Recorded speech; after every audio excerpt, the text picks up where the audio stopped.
Yo, I just wanted to go over a dream I had. Not this morning, but yesterday when I woke up, I had the dream, well, overnight.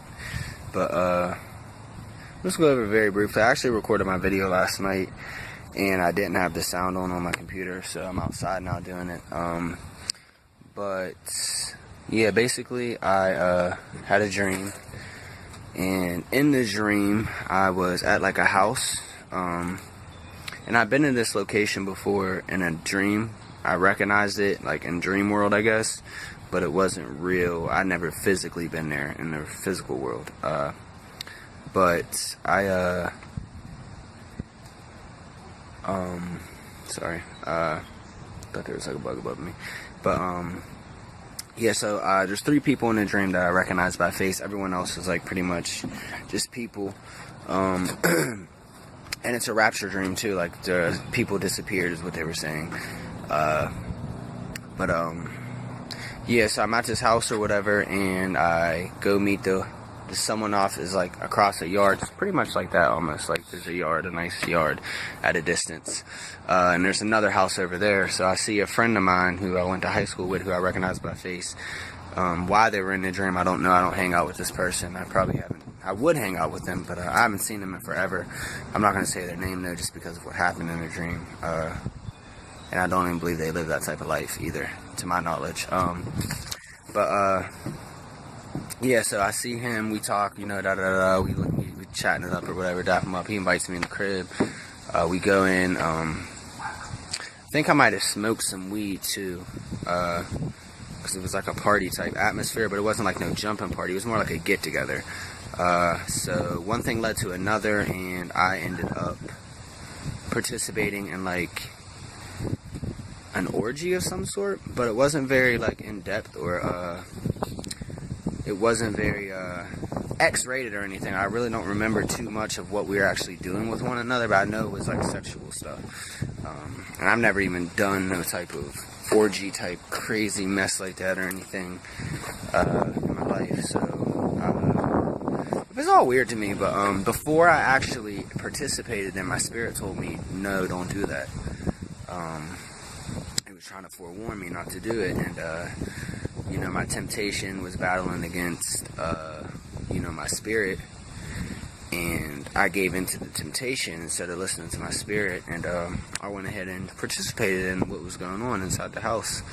And during that time, I didn't know it, but the rapture had happened, and I basically got left behind with the rest of the world, non-believers and unrepented sinners, and rebellious, just people that don't, you know, either don't believe, never repented, or did believe and just was living in their sins willingly.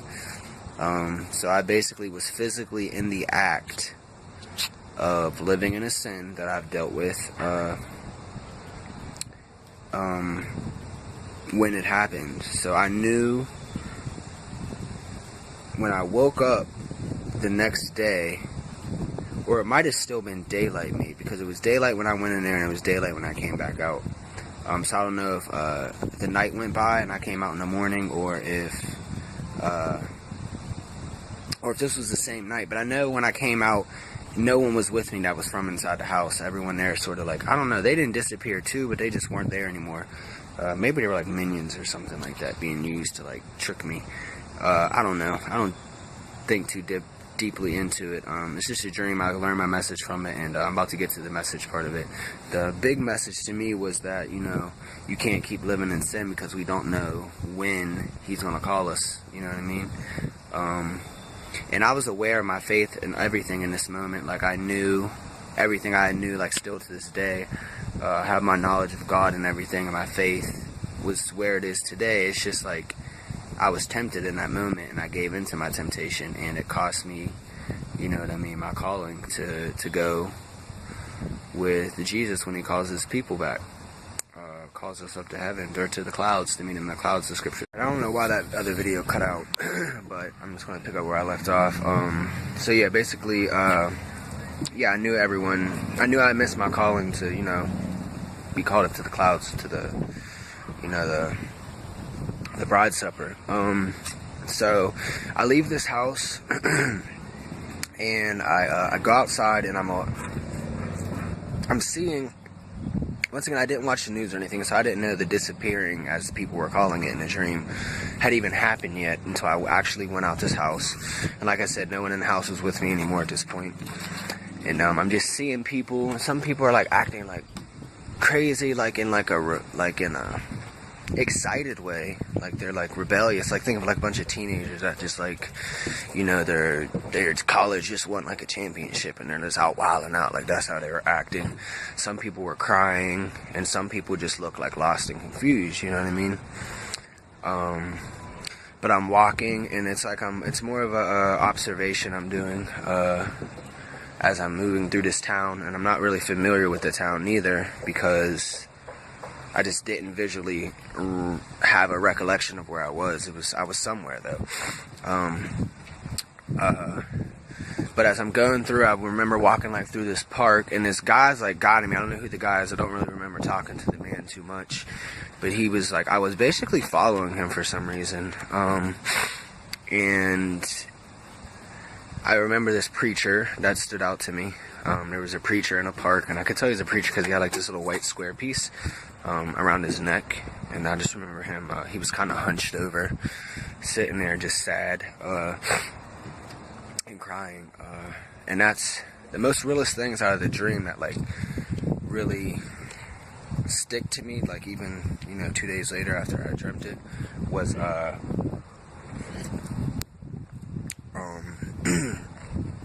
fact that I felt like I consciously made that decision when I was tempted and my spirit told me not to. I felt like I was really in that moment. I didn't feel like I was sleeping. I felt like it was like, you know, I made that decision, you know what I mean? I wasn't sleeping, like I really made it. And then crying, like once I like started walking around and realized what was going on, I heard like people's conversations, and they were talking about, you know, how the children were all gone. I didn't see any children. So all the children were gone, and they were saying disappeared, like people have disappeared. So once I realized what was really going on after I left the house and started walking around, I knew what had happened. I knew that I missed my calling, you know what I mean? Because I was physically living in sin. I wasn't able to repent for that because I was like in the action of like committing, like, you know, a sexual, you know, I was feeding my lust. But there were a lot of gay people that were still left behind. That's the reason why I even want to share this, because I feel like it's just a sign that there was a bunch of gay people left still too. Like, that's what was standing out to me more than just the average people. Not that they're not average or anything, but non-gay people, should I say. They were standing out to me. And this guy, I'm following this guy, and it leads me to a house, basically. Another house. I didn't recognize it or anything, but there was somebody there. Like, I went and knocked on the door for some reason, and I recognized the person who I'm cool with. I knew him by his face. He's friends of an ex. He's actually a friend of an ex of mine's. And I lived a gay lifestyle myself. I'm 27. I started messing with men when I was 19. I messed with a couple girls along the way too. I messed with girls before that. I never thought I was born gay or anything, but that's a whole nother topic for a different video.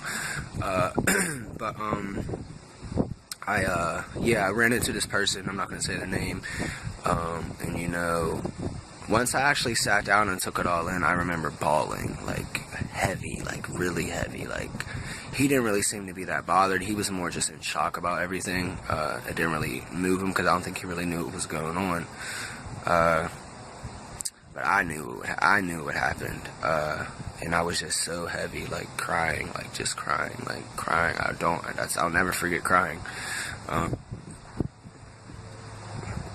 I won't forget that. Like, I won't forget. Yeah, basically the crying is just like, something that really stood out to me. I didn't even mean to break this up into 3 parts. I guess I didn't have space on my phone. I had to make space. But yeah, the crying is really the second thing that stood out to me. The first thing that's, like I said in the first video, was the fact that my spirit spoke to me, and I felt like I consciously made a decision to not listen. And then the fact that crying seemed very real to me. It was very vivid. I felt the emotion, you know what I mean, in my sleep. Even though I was sleeping, I felt the emotions of me crying, because I felt like I failed. Like I failed in my walk, even though, you know, I was aware of everything, and I knew scriptures, I knew it was to come and things like that.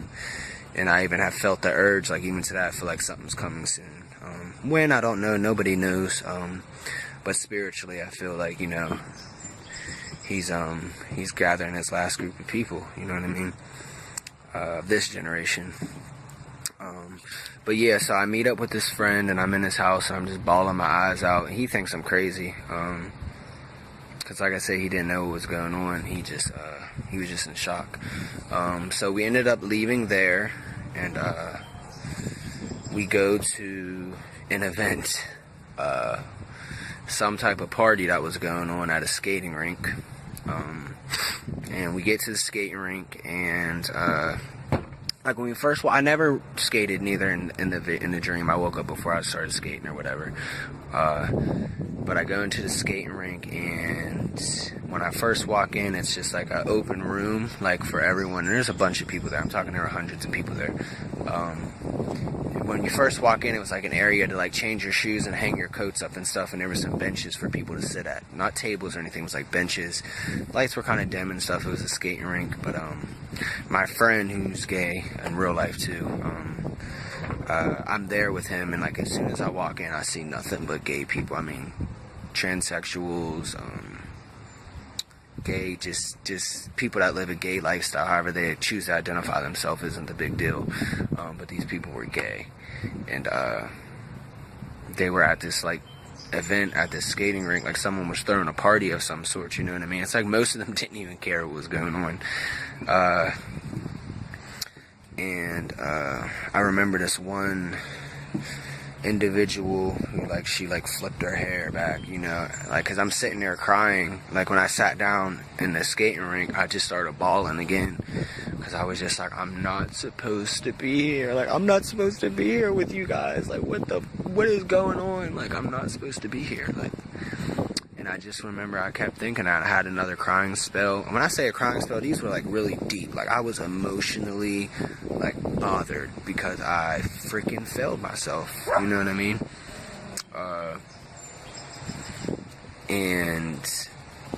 So anyways, I'm in there crying and stuff at the skating rink, and you know, everyone else is just sort of like doing their own thing. They're not really bothered by the fact that I'm sitting there bawling. But there was this one individual who she like it was a transsexual, and she had her skates on too already too. I didn't even get my skates yet. I remember her like looking at me like I was crazy, like, cause I'm like, you know what I mean, Jesus, like, I'm like, Jesus did this, Jesus, like, nobody disappeared, Jesus took them. And I just remember her flicking her hair back, like she flicked her hair back and was like, I don't know what you talking about, but I'm about to go have me some fun and live my life. You know what I mean? And it's just like, even at that point, like, even people disappearing, these people still didn't care that the way they were living was the reason why they didn't disappear. They caught on to that. Very few people caught on to it. But not everybody. But yeah, I'm at this party or whatever, and I go up to get my skates, and there was something sinister about the guy. I don't know if he owned the place or if he was just a worker, but there was something sinister about him, like the way he talked. He didn't rub me the right way, you know what I mean, as far as feelings and stuff. And I asked him for my skates, and I'm like, you know, how much does it cost? And I remember reaching into my pocket, and I had some money in my pocket, but he didn't want my money. Because at this point, he's like, he made a joke, like, you know, he's like, your money means nothing.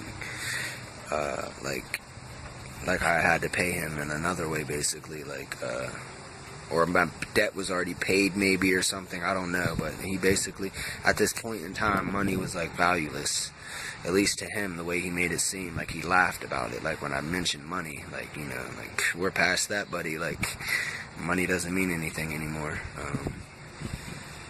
And yeah, it just seemed very sinister to me.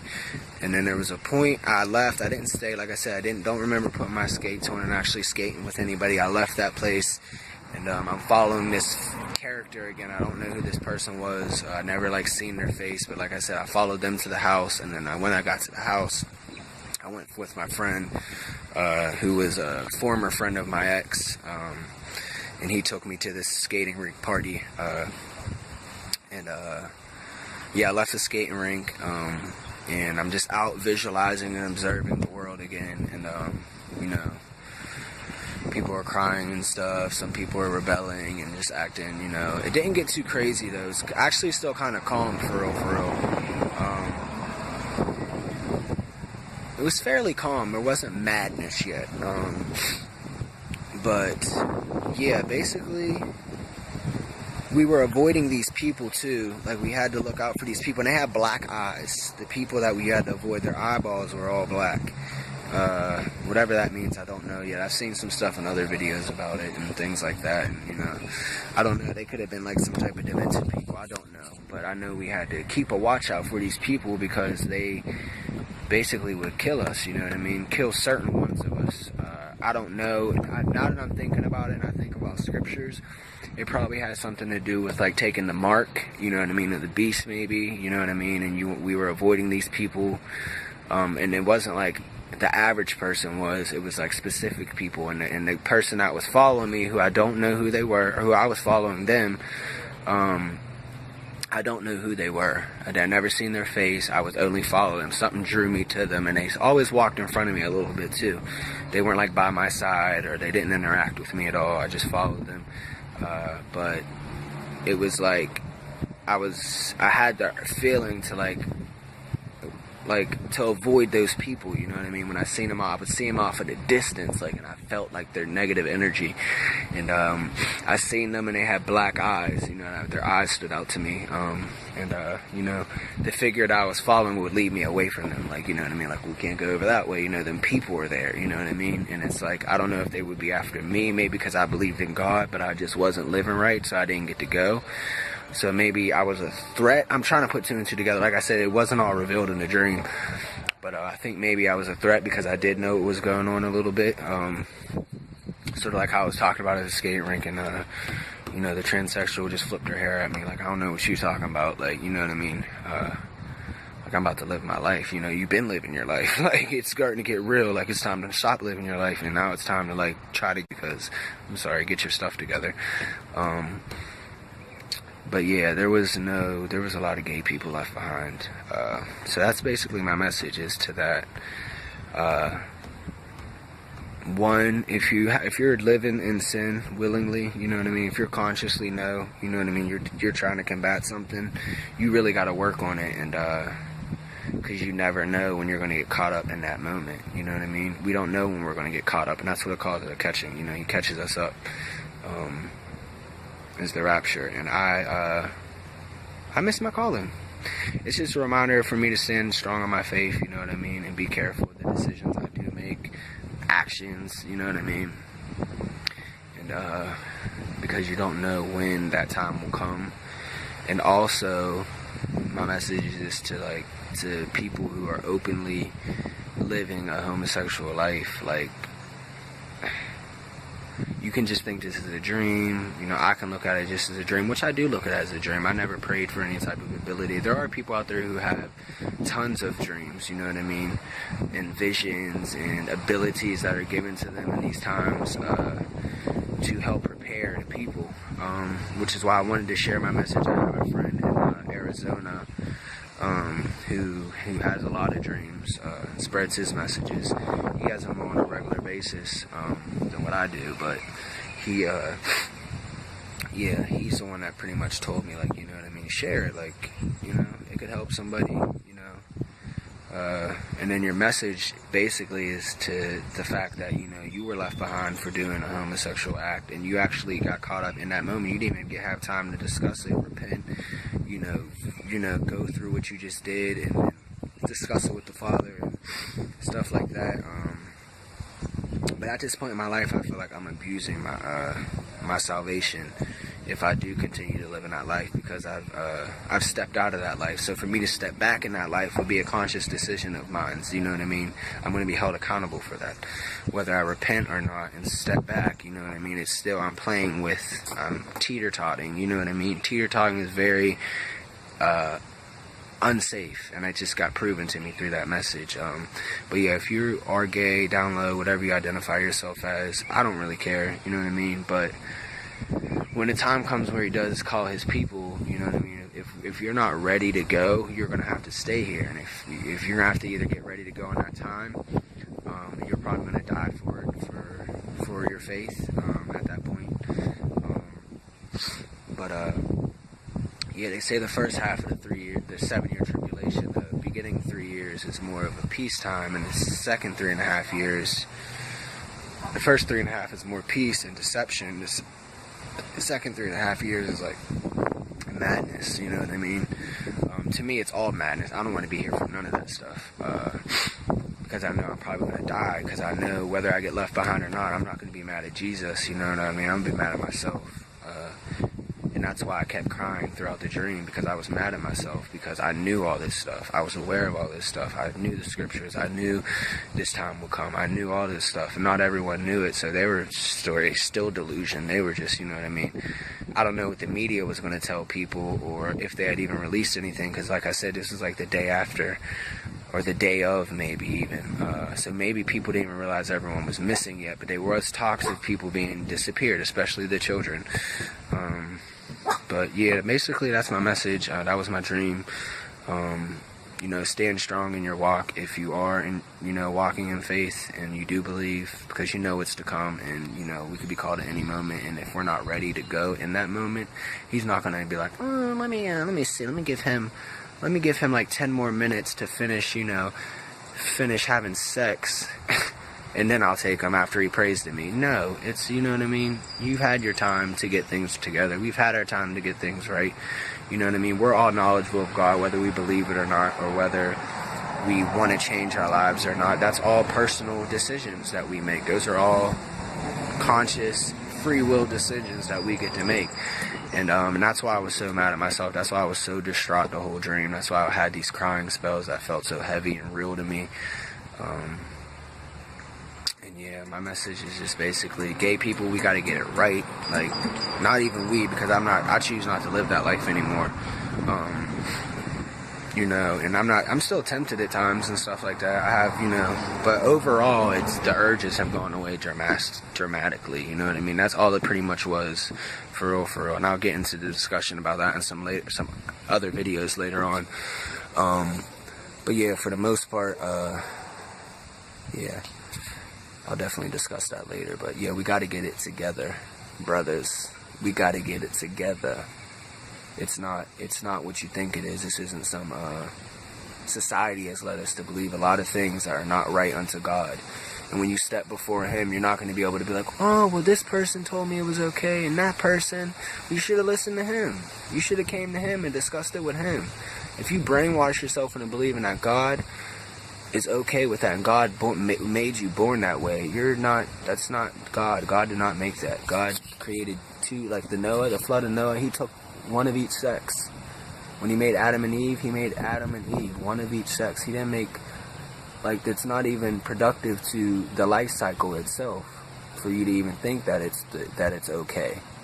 And I was there, so don't think I'm talking down on nobody, because I'm not. I lived that life, I did it, I came under that same doctrine in my mind that everything was cool, and but yeah, we will be left behind if you're living that way. And I myself was left behind. As strong as I think I am in my faith, I got left behind that quick because I stepped out and made a mistake. And and I thought to myself, like, geez, man, he couldn't wait one more day, he couldn't wait one more day. And when I was in that skating rink and I started bawling, I was just like, I don't belong here. I knew I didn't belong with these people. I knew I didn't belong, you know what I mean? And He was just showing me, you want to do that? Go ahead. You're going to be left behind with all of them. And you're going to know why you're left behind. You know what I mean? And this is how you're going to feel the whole time. You're going to be feeling like crap because you did what you wanted instead of what I wanted you to.